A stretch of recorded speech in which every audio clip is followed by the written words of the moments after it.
What are you truly afraid of? Is it snakes? Is it spiders? Exams? Being cheated on by your loved one? Die in terrible pain? Things like that.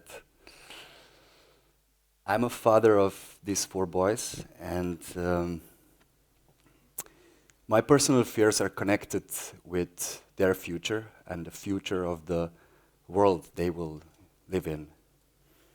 You know, will they, 95% of human brain develops by the age of 5, and you know, I wonder, will they get enough input to, you know, become strong, smart individuals, if, you know, find a purpose in life and maybe become astronauts, who knows? Or will they get lost in the digital world, you know, get addicted to screens, games, social media likes, not being able to connect with other people, you know, being alone with their computers and devices. We, as humans, still don't know how to tackle digital addiction, especially with kids.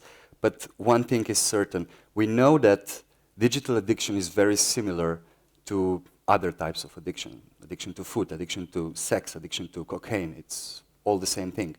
And back in the 70s, there was a very interesting experiment made by Bruce K. Alexander. He would put a rat in a cage, many rats, obviously, and the rat had 2 options to drink from. One option was pure tap water, and the other option was water with morphine, which is similar to heroin. And it's no surprise, rats would love to get high. They would get high all the time, they would get addicted, they would get sick, and they would die.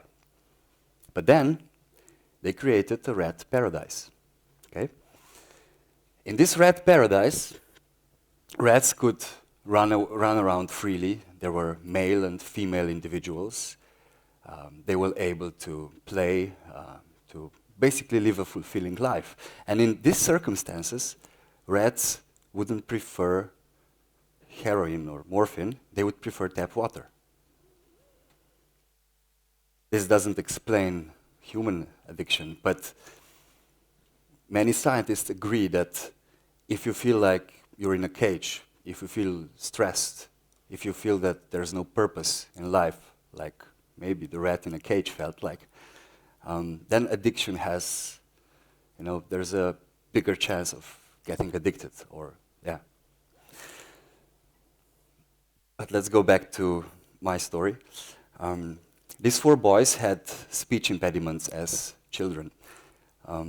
They were bullied at school. One of them is me. The other are my 3 colleagues. And when we grew up, before we grew up, we went to speech therapy. That's why I'm able to speak here. We went to speech therapy and remember it as a boring process. You basically get some exercises and you have to repeat them over and over and over again. But when we grew up, we met and aligned on a mission to help kids develop their speaking abilities. It's a big problem. 1 in 4 kids needs professional help. And teachers will tell you that kids are now entering school without being able to say a sentence. And we were struck by a beautiful idea. We were thinking, what if we record kids, small kids like 4 or 5-year-olds, saying words, imitating animals, singing, all sorts of stuff, imitating animals, record them. So we went in a studio and made recordings like this one. This is a boy imitating a fish. So try not to imitate it. It's actually that your brain is wired in a way that it's imitating if you want it or not. We call it mirror neurons. So if you're merely watching this video, your brain is doing the same thing as if you would be actually doing it. This is how it works. And today we are humble and proud that we have been able to help, and we are helping thousands of kids every day to say their first words. We have stories of mamas saying, my child said, "Mama," for the first time. My child said, "I love you, Mama," for the first time. It's great. It's been great for typical kids, but it's been also great for example, Austrian kids to learn English from American kids. Yeah, Mama is endlessly grateful to hear her son's voice. But the best stories come from parents who deal with nonverbal kids. So these are kids on autism spectrum, kids with extra chromosome, Down syndrome. And this is a story about Daniel. When he was 6, he was totally nonverbal. He wouldn't make an eye contact. He wouldn't cooperate at therapy. Actually, his therapy sessions would end up after 10 seconds. He would throw away his glasses, and basically whatever a therapist would do, he wouldn't cooperate. When he was introduced to the device, he started hugging the iPad. But he wasn't hugging the iPad, he wasn't hugging the app, he was hugging the kids in the app, listening to them.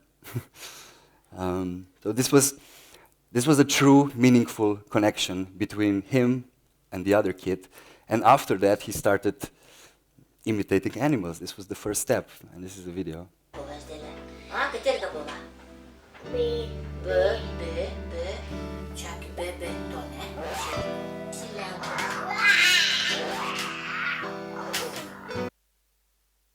Now he's speaking words as well.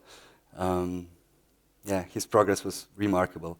And nowadays, many parents are very concerned about screen time.